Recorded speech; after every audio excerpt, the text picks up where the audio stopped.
Oh, hi everybody! Welcome to Checkers Library TV. I am Checkers the Inventor. I am Snoozer!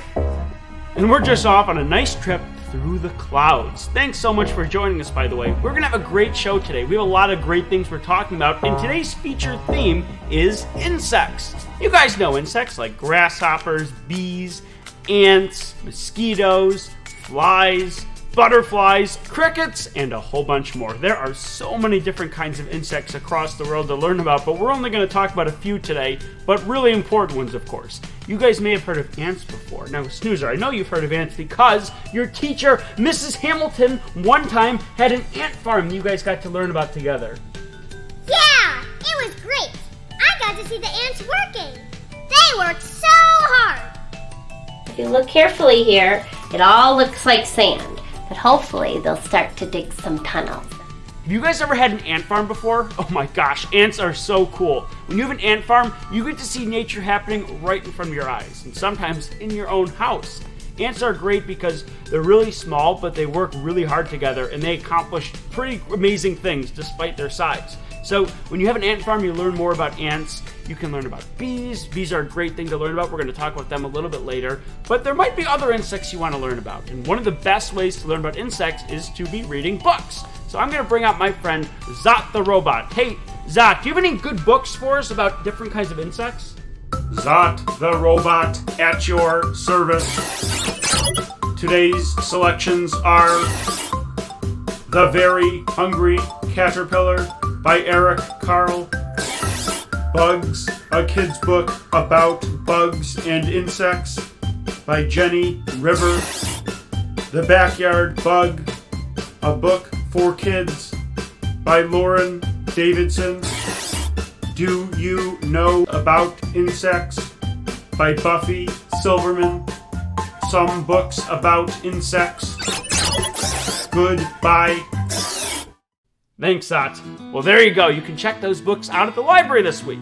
If you can't find an exact book that we talked about, don't worry. Your librarian can help you out and find other books that are like these and maybe a little bit different, but are going to teach you great new stuff about insects. So, those are some books. We've got a great show for you guys today. We've got Snoozer telling the joke of the week. We've got the question of the week. We've got Snoozer's teacher, Mrs. Hamilton, coming on, and she's going to do an art project with you, and she's going to read a book to you.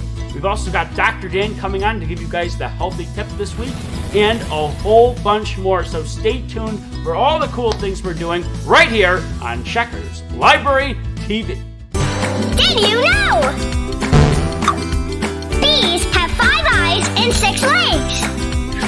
A single bee will gather just 1/12 of a teaspoon of honey in its lifetime.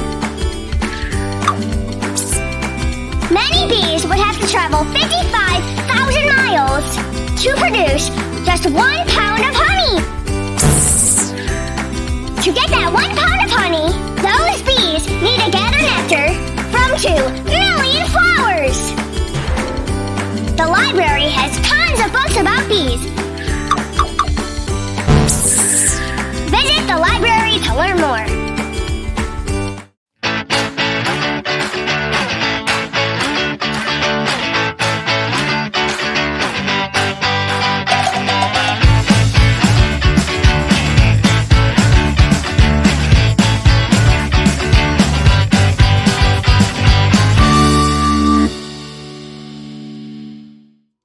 Hello and welcome to Let's Get to Know, the part of the show where we go out into the community. We meet some really cool people and we tell you more about them. And today we're meeting a really special guest. We've been talking about bees this show, and we are meeting with someone named Erin the beekeeper. So Erin's going to be a great guest that we are getting to know, and we might learn a lot more about bees and honey, and that's going to be great. So we're going to hop in the Checkers van and go for a little road trip. We'll see you in a jiff. Erin is somebody who takes care of bees, helps them grow up, start their own colonies, and make honey. And it is really important because bees are an endangered species. That means they are in serious risk of going extinct. So in a certain amount of time, there might not be any bees left on the planet, which would be absolutely terrible, and that's why it's really important to learn more about bees and how important they are. Let's get to know Erin, the beekeeper. How are you doing, Erin? I'm great. Well, it's so great to have you here. We're so excited to get to know you. Now, you are a beekeeper, and you also own this whole garden center. This is fantastic. So how long have you been involved in beekeeping? I'd say probably about 10 years at this point. 10 years, so you've been doing it for a long time. What got you interested in working with bees? Actually, a beehive moved into my backyard when I lived out in California. They moved into a birdhouse, and I fell in love with them and decided to move them into a bigger, proper hive. And from there, I became a beekeeper and tried to start teaching other people to become beekeepers too. That's fantastic. Now, so you've been working with bees for a while. What's your favorite thing about working with bees? Actually, I love the sound that they make. The sound of that buzzing, once you get used to it, is really calming. And it helps you just to focus on what you're doing and kind of put all the other things you're thinking about aside. So I find it very calming. Calming? Oh, I like that answer.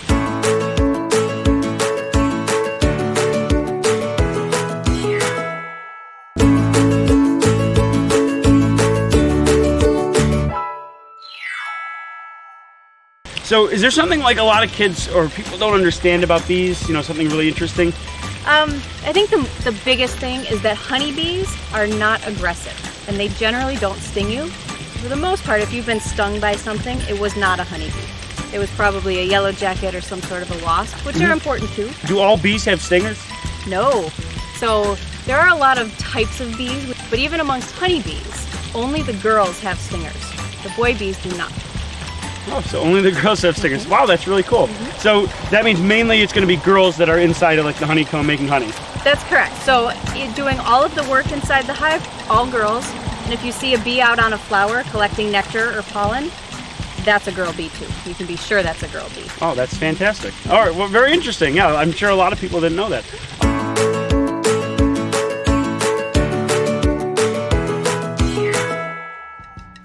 What is one thing that kids could do if they want to help out the bee population?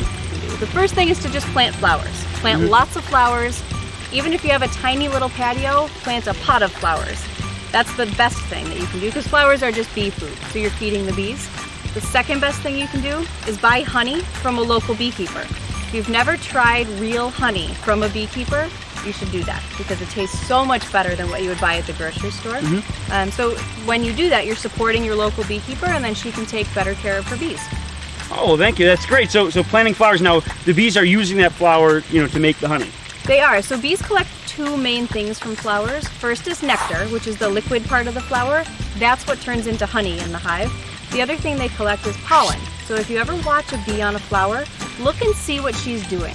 If you see her putting her nose down into a flower, she's probably collecting nectar, kind of sucking it up like a butterfly does. If she's using her legs to grab little grains of yellow or white stuff and packing it into pouches on the back of her legs, she's collecting pollen. And pollen is their protein source, so a bee will collect both. And that's my best tip if you're afraid of bees. Next time you see a bee on a flower, just watch for a minute and see if you can figure out if she's collecting nectar with her tongue or pollen with her feet. By the time you figure that out, chances are good that you've decided that bee is not so scary. Oh, that's great. So we don't have to be afraid of bees. They're doing a lot of good stuff for us, and if you watch carefully, they're helping out our environment. They're collecting pollen and nectar, and they're making us honey. So that's really interesting. All right, well, Erin, we do have some fast questions for you now. Are you ready? Ready. All right, 7 quick questions. First question, what's your favorite animal? Dogs. All right. Favorite place to go out and read? Under a shade tree in my backyard. All right. What is your favorite movie? Oh, Goonies. Oh, the Goonies. All right. What do you like better, swimming or biking? Biking. All right. Donuts or ice cream? Donuts. Hamburgers or hot dogs? Hamburgers. All right. Now, last question. What is one interesting or unique thing about you that we don't know? Ooh, I have 3 dogs, 3 goats, and 3 alpacas, and 22 chickens at my Oh my gosh, you guys have a lot of pets. We do. Well, we really enjoyed our time getting to know Erin, and we do appreciate her sharing her outstanding knowledge of bees, honey, and everything else she does at her garden center. And we will have another special guest here next time on Let's Get to Know. If you would like to email Checkers and Snoozers, send your emails to checkers@checkerslibrarytv.com. We always look forward to hearing from you.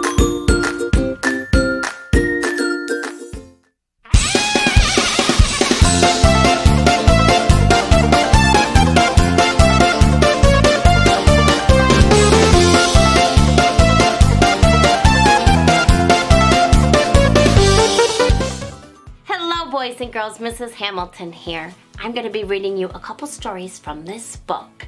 It is written by a man named Aesop, who was a poor man from Greece. And he told these stories and wrote these stories to teach a lesson, which is called a moral. And he used animals and insects and all kinds of great creatures to tell his stories. And some of them are over 100 years old. So the first story I'm going to read to you is called The Ant and the Dove. Now, who would think that an ant could help a dove? But in this story, somehow he does. A dove saw an ant fall into a brook.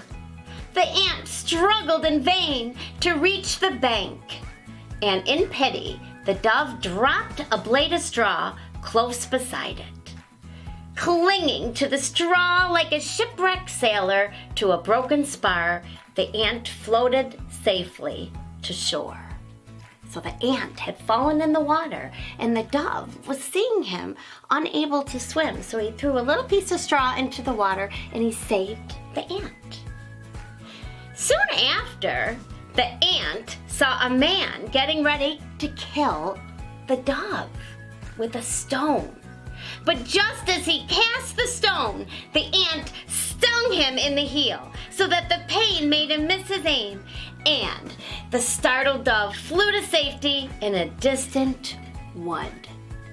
So to repay the dove for saving its life, when the ant saw the dove about to have a stone thrown at it, the ant bit the person that was going to hit them with the stone, and it made him miss the dove, and the ant saved the dove's life.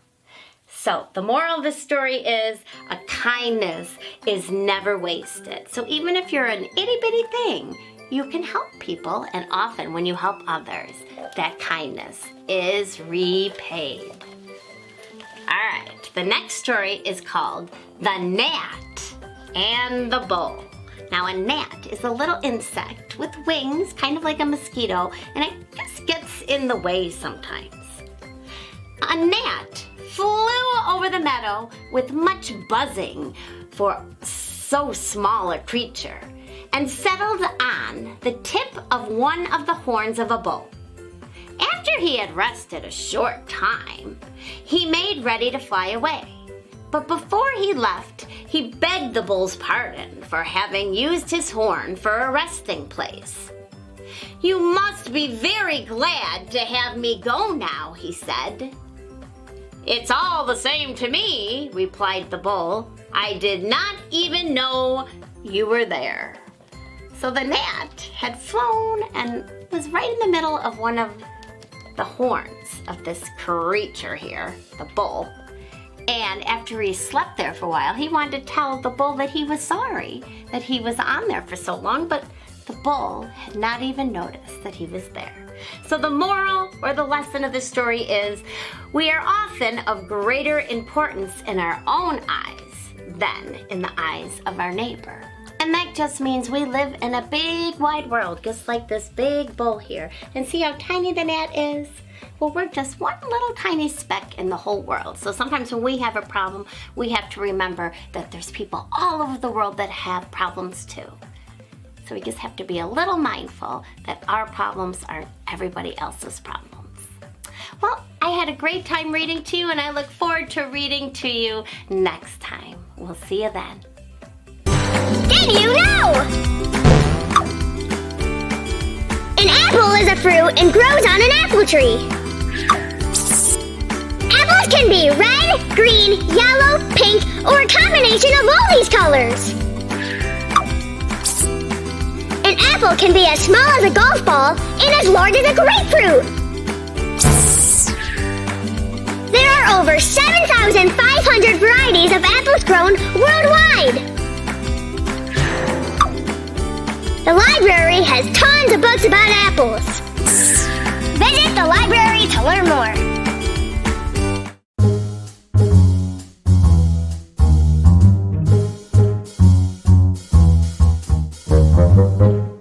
Hey everyone, it's Dr. Dan, and today I want to talk about apples.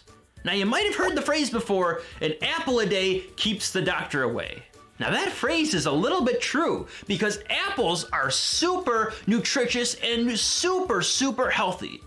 Now apples contain all kinds of vitamins and minerals, things our body needs throughout the day to give us energy, to run and play and study and do all the things we do throughout the day. We need nutrients, and apples are loaded with them. Now another great thing that apples have a lot of is called fiber. Fiber is a substance our body uses to keep everything moving, our stomach and our intestines, and to use all the great nutrients, the fruits, the vegetables, the greens, the meats we eat throughout the day to turn them into energy that we can use throughout the day. So everyone, if we want lots of energy for our brain and our body throughout the day, make sure we're always eating foods like apples that have lots of vitamins, nutrients, fibers, and other great things that give us all that wonderful energy. And don't forget everyone, an apple a day keeps the doctor away. And now, the question of the week.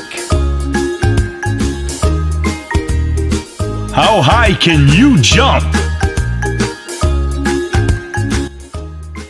I can jump this high. I can jump this high. I can jump this high. I can jump this high. I can jump this high. 1, 2, 4, high. I can jump this high. I can jump this high. Thanks for joining us for the question of the week.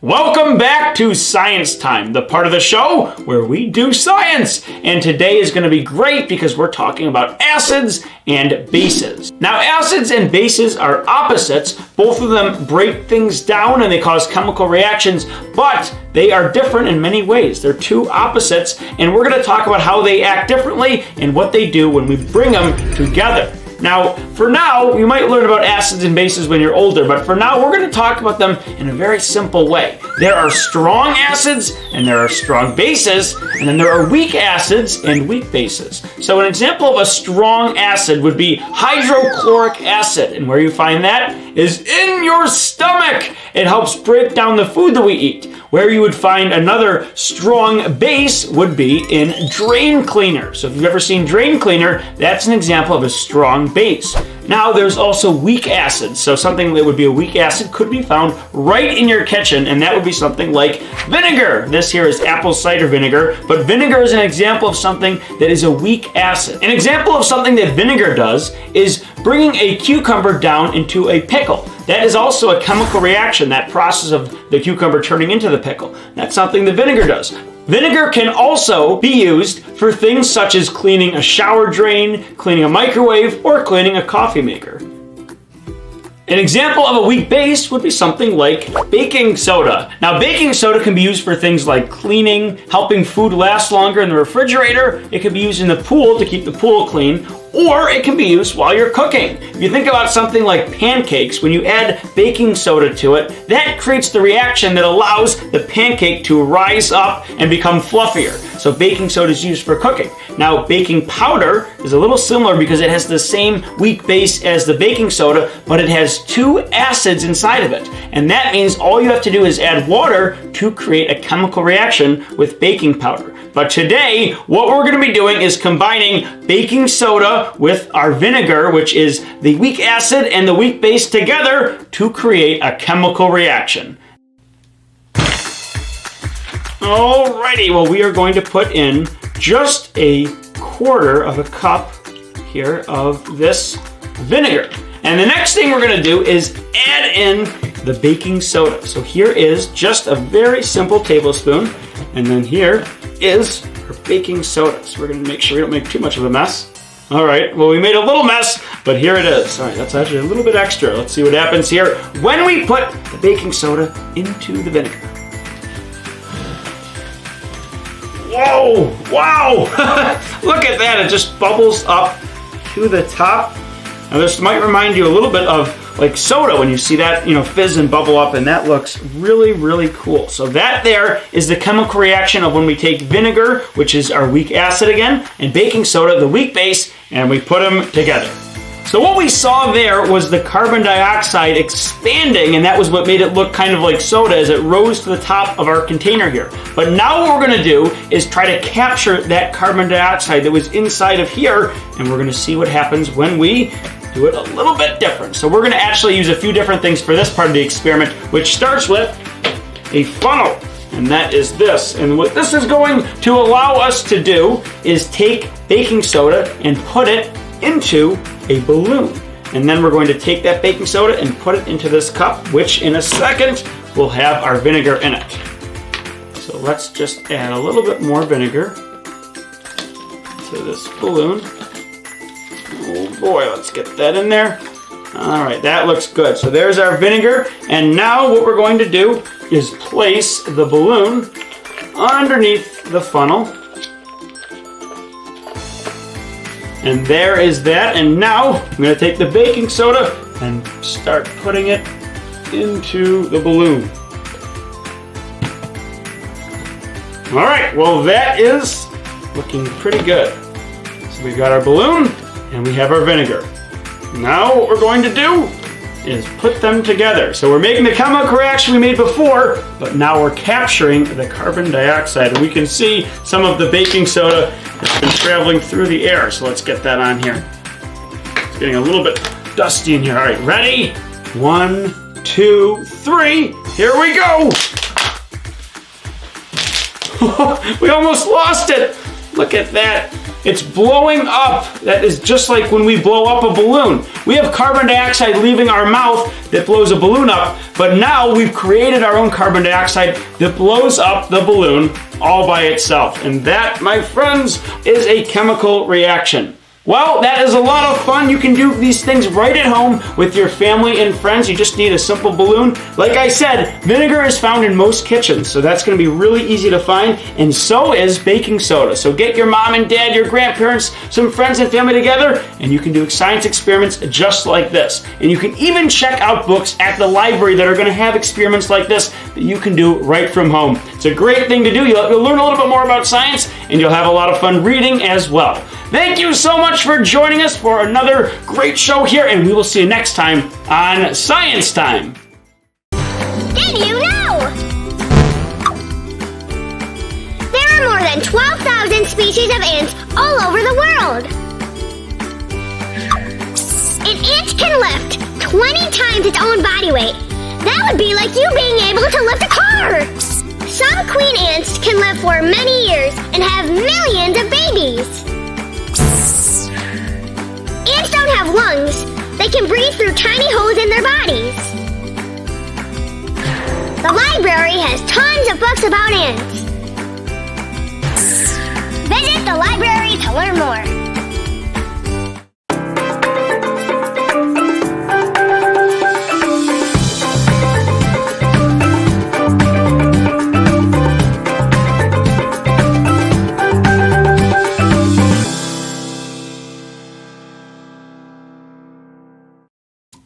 Hello, boys and girls. Welcome to our project. Today, we're going to be making a bee. So you should have these two sheets. It's called Make and Take a Bee. First step will be to cut all the pieces out. So let's do that now, and then we'll lay them all out and get started.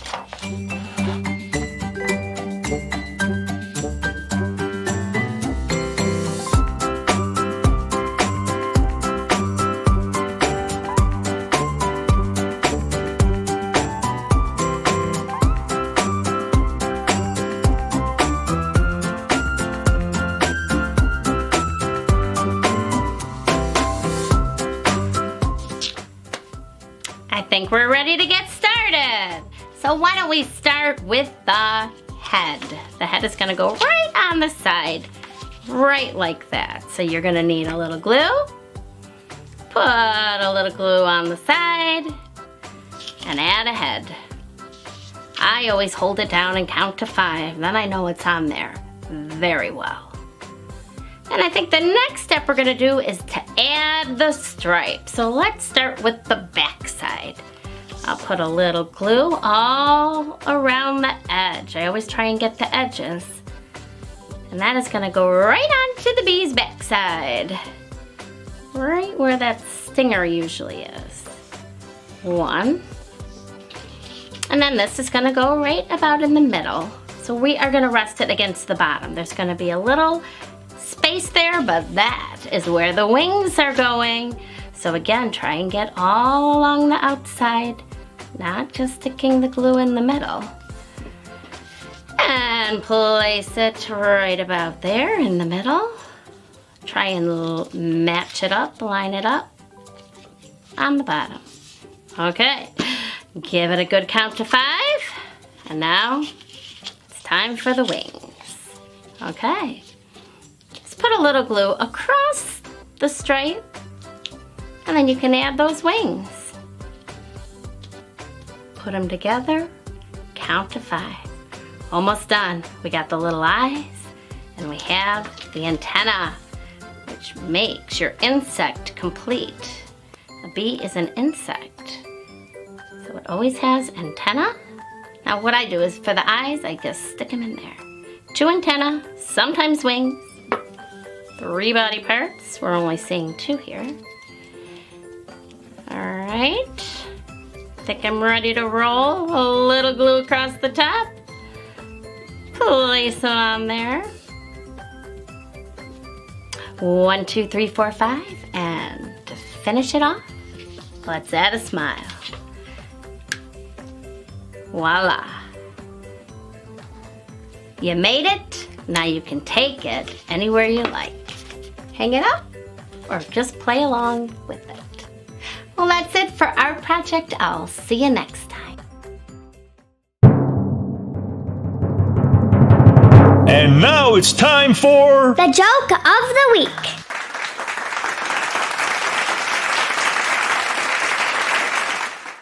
Where do books sleep? Under their covers. Hoo-hoo! I did it again. Checkers Library TV is made possible by libraries across America. Support your local library today. Well, thank you so much for joining us today on Checkers Library TV. We hope you learned some great information, and we hope you are excited to go to the library and check out some books about insects. We've got some awesome stuff coming for you this summer, and we are so thrilled to be talking about it. That's right, next week starts our new show, The Reading Road Trip, where Snoozer and I are going to be traveling around to amazing animal locations. We are learning about all sorts of animals from all across the world. We're going to be meeting them, we're going to be reading books about them, talking about them, and a whole bunch of other adventures we're going to go on right in our Checkers van. And we hope you guys join us for that. Like I said, 12 episodes starting next week, rolling out all summer long. So stay tuned for that. It's going to be a lot of fun, and we hope you're there with us. Well, thanks for joining us today, and we'll see you next time right here on Checkers Library TV.